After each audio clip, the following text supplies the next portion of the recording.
ಇಲ್ಲ ಮಾತಾಡಿದ್ದಾರೆ, ಅಂದರೆ ಎಷ್ಟು ಅಗತ್ಯ ಇದೆಯೋ ಅಷ್ಟು ಮಾತಾಡಿದ್ದಾರೆ. ಈಗ ನಾನು ಅದ್ರ ಬಗ್ಗೆ ಕೇಳಿದಾಗ ಮಾತಾಡಿದ್ದೀನಿ, ಅಥವಾ ಬೇರೆ ಬೇರೆ ನಟರು ಬೇರೆ ಬೇರೆ ನಟಿಯರು ಮಾತಾಡಿದ್ದಾರೆ. ಬಟ್ ಆದರೆ ಎಲ್ಲರೂ ಕೂಡ ಮಾತಾಡಲೇಬೇಕು ಅಂತ ಒತ್ತಡ ಹಾಕೋದು ಕೂಡ ತಪ್ಪು ಅಂತ ಅನ್ಸುತ್ತೆ. ಅದು ಅವರವರ ಸ್ವಾತಂತ್ರ್ಯ ಕೂಡ. ಯಾಕಂದರೆ ಕೆಲವು ವಿಷಯದ ಬಗ್ಗೆ ನಮ್ಗೆ ಗೊತ್ತಿಲ್ಲದೆ ಇರಬೇಕಾದ್ರೆ ಮಾತಾಡೋದು ತಪ್ಪಾಗುತ್ತೆ.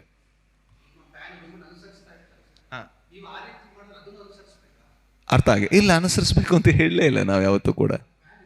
ಹೌದು, correct correct correct correct. I think ಧ್ವನಿ ಎತ್ತಬೇಕು ಅನ್ನುವಂಥ ಜವಾಬ್ದಾರಿ, ಧ್ವನಿ ಎತ್ತಲೇಬೇಕು ಅನ್ನೋ ಫೋರ್ಸ್ ಕೂಡ ತಪ್ಪಾಗುತ್ತೆ ಅಂತ. ಧ್ವನಿ ಎತ್ತುವಂತಹ ಜವಾಬ್ದಾರಿ, ಆ ಸಾಮಾಜಿಕ ಕಳಕಳಿ ನಟನಿಗೆ ಇರಬೇಕು. ಇಲ್ಲದೆ ನಾನು ಬದುಕ್ತೀನಿ ಅಂತ ಇರಬೇಕಾದ್ರೆ ನಿನಗೆ ಸಾಮಾಜಿಕ ಕಳಕಳಿ ಇರಲೇಬೇಕು ಅಂತ ಹೊರೆ ಹೊರಿಸೋದು ಕೂಡ ಕಷ್ಟ ಆಗುತ್ತೆ ಅಂತ. ಯಾಕಂದ್ರೆ ನಾನು ಹೇಳೋದು ಸರ್, ನಟ ನಾಯಕ ಅಲ್ಲ. ಒಬ್ಬ ನಟನಾದವನು ನಾಯಕನಾಗಿರಬೇಕು ಅಂತ ಯಾವುದೇ ಒಂದು ರೂಲ್ಸ್ ಇಲ್ಲ. ಯಾಕಂದರೆ ಒಬ್ಬ ನಟ ದಡ್ಡನಾಗೂ ಇರ್ಬೋದು, ಒಬ್ಬ ನಟನಿಗೆ ಏನು ಆಗ್ತಾ ಇದೆ ಅಂತ ಅರ್ಥ ಆಗದೇನೂ ಇರ್ಬೋದು. ಬಟ್ ಅವನ ಕೆಲಸದಲ್ಲಿ ಅವನು ಶ್ರದ್ಧೆಯಿಂದ ತೊಡಗಿಸ್ಕೊಳ್ಬೇಕು, ಅವನ ಕೆಲಸದಲ್ಲಿ ಅವನು ತುಂಬ ಚೆನ್ನಾಗಿರಬೇಕು. ಕೆಲವರು ತುಂಬ ಇರ್ತಾರೆ, ಅವ್ರಿಗೆ ಹೇಳ್ಕೊಳ್ಳೋದಕ್ಕೆ ತುಂಬ ಇರುತ್ತೆ, ಬಟ್ ಹೇಳ್ಕೊಳ್ಳೋದಕ್ಕೆ ಬರಲ್ಲ. ಬಟ್ ಅವ್ನು ನಟನಾಗಲೇಬಾರ್ದು ಅಂದರೆ ತಪ್ಪಾಗತ್ತೆ. ಅವ್ನು ಮಾತಾಡ್ಬೇಕಾದ್ರೆ ಬೇರೆಯವ್ರಿಗೆ ಅನ್ಸ್ಬೋದು ಅವನಿಗೆ ಸಾಮಾಜಿಕ ಕಳಕಳಿ ಇಲ್ಲ ಅಂತ. ಬಟ್ ಅವನ ಕೆಲಸದಲ್ಲಿ, ಕೃತಿಯಲ್ಲಿ ಸಾವಿರಾರು ಕೆಲಸಗಳನ್ನು ಮಾಡ್ತಾ ಇರ್ಬೋದು. ಹೀಗೆ ಮನುಷ್ಯರಂದ್ರೆ ಎಲ್ಲರೂ ಒಂದೇ ಥರ ಇರಲ್ಲ. ಈಗ ನಾನು ಮಾತಾಡಿದ ಹಾಗೆ ಇವ್ರು ಮಾತಾಡದೇ ಇರ್ಬೋದು, ಇವ್ರು ಮಾತಾಡ್ದ ಹಾಗೆ ಇನ್ನೊಬ್ರು ಮಾತಾಡದೇ ಇರ್ಬೋದು. ಎಲ್ಲ ವಿಷಯಕ್ಕೂ ನಟರು ಹೇಳಿಕೆ ಕೊಡಲೇಬೇಕು ಅನ್ನುವುದನ್ನು ನಾನು ಒಪ್ಪಲ್ಲ. ಬಟ್ ಆದರೆ ಅವ್ರಿಗೇನಾದರೂ ಇದ್ದರೆ ಹೇಳಬೇಕು ಅಂತ, ಅದು ಹೇಳಲೇಬೇಕು. ಅದನ್ನು ಖಂಡಿಸೋದು ಕೂಡ ತಪ್ಪು ಅಂತ ಅನ್ಕೋತೀನಿ. ನೀನು ಯಾರು ಹೇಳೋದಕ್ಕೆ ಅನ್ನೋದು ತಪ್ಪು, ನೀನು ಹೇಳಲೇಬೇಕು ಅನ್ನೋದು ತಪ್ಪು. ಮನುಷ್ಯ, ನಟನಾಗಲಿ ಇನ್ನೊಬ್ಲಾಗಲಿ ಮತ್ತೊಬ್ಬ ಮನುಷ್ಯ, ಅವನಿಗೆ ಎಕ್ಸ್ಪ್ರೆಸ್ ಮಾಡೋಕ್ಕಿದ್ದಾಗ ಬಿಡಬೇಕು, ಎಕ್ಸ್ಪ್ರೆಸ್ ಮಾಡೋದಕ್ಕೆ ನನಗೆ ಇಲ್ಲ ಅನ್ಬೇಕಾದ್ರೂ ಬಿಡಬೇಕು ಅಂತ ನಾನು ಅನ್ಕೊಳ್ಳೋದು ಅಷ್ಟೇ. ಇಲ್ಲ ಮಾತಾಡಿದ್ದಾರೆ, ಅಂದರೆ ಎಷ್ಟು ಅಗತ್ಯ ಇದೆಯೋ ಅಷ್ಟು ಮಾತಾಡಿದ್ದಾರೆ. ಈಗ ನಾನು ಅದ್ರ ಬಗ್ಗೆ ಕೇಳಿದಾಗ ಮಾತಾಡಿದ್ದೀನಿ, ಅಥವಾ ಬೇರೆ ಬೇರೆ ನಟರು ಬೇರೆ ಬೇರೆ ನಟಿಯರು ಮಾತಾಡಿದ್ದಾರೆ. ಬಟ್ ಆದರೆ ಎಲ್ಲರೂ ಕೂಡ ಮಾತಾಡಲೇಬೇಕು ಅಂತ ಒತ್ತಡ ಹಾಕೋದು ಕೂಡ ತಪ್ಪು ಅಂತ ಅನ್ಸುತ್ತೆ. ಅದು ಅವರವರ ಸ್ವಾತಂತ್ರ್ಯ ಕೂಡ. ಯಾಕಂದರೆ ಕೆಲವು ವಿಷಯದ ಬಗ್ಗೆ ನಮ್ಗೆ ಗೊತ್ತಿಲ್ಲದೆ ಇರಬೇಕಾದ್ರೆ ಮಾತಾಡೋದು ತಪ್ಪಾಗುತ್ತೆ.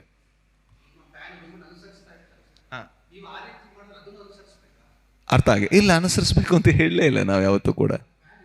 ಹೌದು, ಕರೆಕ್ಟ್ ಕರೆಕ್ಟ್ ಕರೆಕ್ಟ್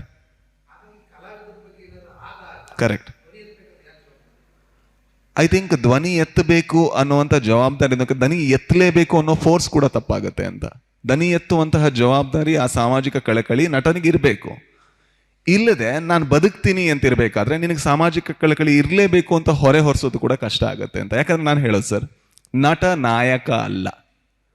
ಒಬ್ಬ ನಟನಾದವನು ನಾಯಕನಾಗಿರಬೇಕು ಅಂತ ಯಾವುದೇ ಒಂದು ರೂಲ್ಸ್ ಇಲ್ಲ. ಯಾಕಂದರೆ ಒಬ್ಬ ನಟ ದಡ್ಡನಾಗೂ ಇರ್ಬೋದು, ಒಬ್ಬ ನಟನಿಗೆ ಏನು ಆಗ್ತಾ ಇದೆ ಅಂತ ಅರ್ಥ ಆಗದೇನೂ ಇರ್ಬೋದು. ಬಟ್ ಅವನ ಕೆಲಸದಲ್ಲಿ ಅವನು ಶ್ರದ್ಧೆಯಿಂದ ತೊಡಗಿಸ್ಕೊಳ್ಬೇಕು, ಅವನ ಕೆಲಸದಲ್ಲಿ ಅವನು ತುಂಬ ಚೆನ್ನಾಗಿರಬೇಕು. ಕೆಲವರು ತುಂಬ ಇರ್ತಾರೆ, ಅವ್ರಿಗೆ ಹೇಳ್ಕೊಳ್ಳೋದಕ್ಕೆ ತುಂಬ ಇರುತ್ತೆ, ಬಟ್ ಹೇಳ್ಕೊಳ್ಳೋದಕ್ಕೆ ಬರಲ್ಲ. ಬಟ್ ಅವ್ನು ನಟನಾಗಲೇಬಾರ್ದು ಅಂದರೆ ತಪ್ಪಾಗತ್ತೆ. ಅವ್ನು ಮಾತಾಡ್ಬೇಕಾದ್ರೆ ಬೇರೆಯವ್ರಿಗೆ ಅನ್ಸ್ಬೋದು ಅವನಿಗೆ ಸಾಮಾಜಿಕ ಕಳಕಳಿ ಇಲ್ಲ ಅಂತ. ಬಟ್ ಅವನ ಕೆಲಸದಲ್ಲಿ, ಕೃತಿಯಲ್ಲಿ ಸಾವಿರಾರು ಕೆಲಸಗಳನ್ನು ಮಾಡ್ತಾ ಇರ್ಬೋದು. ಹೀಗೆ ಮನುಷ್ಯರಂದ್ರೆ ಎಲ್ಲರೂ ಒಂದೇ ಥರ ಇರಲ್ಲ. ಈಗ ನಾನು ಮಾತಾಡಿದ ಹಾಗೆ ಇವ್ರು ಮಾತಾಡದೇ ಇರ್ಬೋದು, ಇವ್ರು ಮಾತಾಡ್ದ ಹಾಗೆ ಇನ್ನೊಬ್ರು ಮಾತಾಡದೇ ಇರ್ಬೋದು. ಎಲ್ಲ ವಿಷಯಕ್ಕೂ ನಟರು ಹೇಳಿಕೆ ಕೊಡಲೇಬೇಕು ಅನ್ನುವುದನ್ನು ನಾನು ಒಪ್ಪಲ್ಲ. ಬಟ್ ಆದರೆ ಅವ್ರಿಗೇನಾದರೂ ಇದ್ದರೆ ಹೇಳಬೇಕು ಅಂತ, ಅದು ಹೇಳಲೇಬೇಕು. ಅದನ್ನು ಖಂಡಿಸೋದು ಕೂಡ ತಪ್ಪು ಅಂತ ಅನ್ಕೋತೀನಿ. ನೀನು ಯಾರು ಹೇಳೋದಕ್ಕೆ ಅನ್ನೋದು ತಪ್ಪು, ನೀನು ಹೇಳಲೇಬೇಕು ಅನ್ನೋದು ತಪ್ಪು. ಮನುಷ್ಯ, ನಟನಾಗಲಿ ಇನ್ನೊಬ್ಲಾಗಲಿ ಮತ್ತೊಬ್ಬ ಮನುಷ್ಯ, ಅವನಿಗೆ ಎಕ್ಸ್ಪ್ರೆಸ್ ಮಾಡೋಕ್ಕಿದ್ದಾಗ ಬಿಡಬೇಕು, ಎಕ್ಸ್ಪ್ರೆಸ್ ಮಾಡೋದಕ್ಕೆ ನನಗೆ ಇಲ್ಲ ಅನ್ಬೇಕಾದ್ರೂ ಬಿಡಬೇಕು ಅಂತ ನಾನು ಅನ್ಕೊಳ್ಳೋದು ಅಷ್ಟೇ. ಅನುಕ್ಷಣದ ಸುದ್ದಿಗಳಿಗಾಗಿ ವಿಸ್ತಾರ ನ್ಯೂಸ್ ಯೂಟ್ಯೂಬ್ ಚಾನೆಲ್ ಸಬ್ಸ್ಕ್ರೈಬ್ ಮಾಡಿ. ಹೊಸ ಸುದ್ದಿಗಳ ನೋಟಿಫಿಕೇಶನ್ಗಾಗಿ ಬೆಲ್ ಐಕಾನ್ ಕ್ಲಿಕ್ ಮಾಡಿ. ಲೇಟೆಸ್ಟ್ ಅಪ್ಡೇಟ್ಸ್ಗಾಗಿ www.vistaranews.com ವೆಬ್ಸೈಟ್ಗೆ ವಿಸಿಟ್ ಮಾಡಿ. ಅಂಗೈಯಲ್ಲೇ ಜಗತ್ತಿನ ಸುದ್ದಿ ತಿಳಿಯಲು ವಿಸ್ತಾರ ನ್ಯೂಸ್ ಕನ್ನಡ ಆಪ್ ಡೌನ್ಲೋಡ್ ಮಾಡಿ.